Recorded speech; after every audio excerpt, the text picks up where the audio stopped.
ఈ రోజున సమాజం గురించినటువంటి వేదన చాలా ఉంది. ఈ సమాజాన్ని క్షేమంగాను సంతోషంగా నుంచి బాధ్యత మనందరిది. ప్రియ దేవుని బిడ్డలారా, సమాజంలో ఎక్కడ చూసినా హత్యలు, మారణకాండాలు, చాలా వేదనగా ఉంది. అన్నదమ్ముల మధ్య, తోబుట్టువుల మధ్య, గృహాల మధ్య హత్యలు, మానభంగాలు.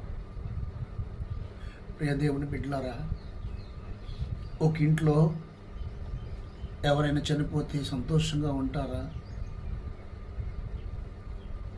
ఎవరి ఫ్యామిలీలో వాళ్ళు ఒక అన్నయ్యనో ఒక డాడీనో మమ్మీనో కోల్పోతే కొన్ని నెలల వరకు సంతోషంగా గడపలేం.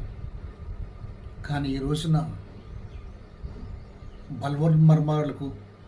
బలవంతమైన మరణాలకు పాల్పడుతున్నారు, హత్యలు చేయబడతా ఉన్నారు. ఇలాంటి దౌర్జన్యాలు చేసి హత్యలు చేస్తూ యాసిడ్ పోసి చంపేయటం, యాక్సిడెంట్లు చేసి చంపేయటం, ఇవన్నీ చూస్తున్నప్పుడు ప్రభు కోపం రాదా? ప్రభు సంతోషంగా ఉంటాడా? ఒకసారి ఆరంభ దినాల్లో ఓ అన్నయ్య తమ్ముడి మీద ద్వేషాన్ని పెంచుకొని, ఇద్దరు కూడా మంచివాళ్లే, ఒక అతనేమో వ్యవసాయము చేసుకుంటూ మరొక ఆయనేమో పశువుల కాపరిగా ఉంటూ ఇరువురు చక్కగా తమ వృత్తులను కొనసాగిస్తున్న తరుణంలో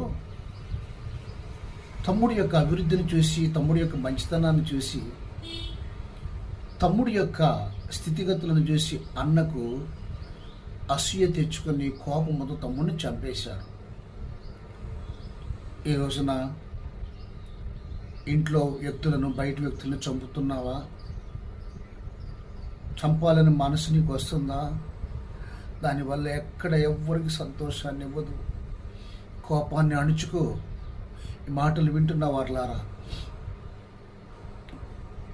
పెన్షన్ డబ్బులు ఇవ్వలేదని త్రాగుబోతులైన వారు తల్లిదండ్రులను చంపేస్తున్నారు.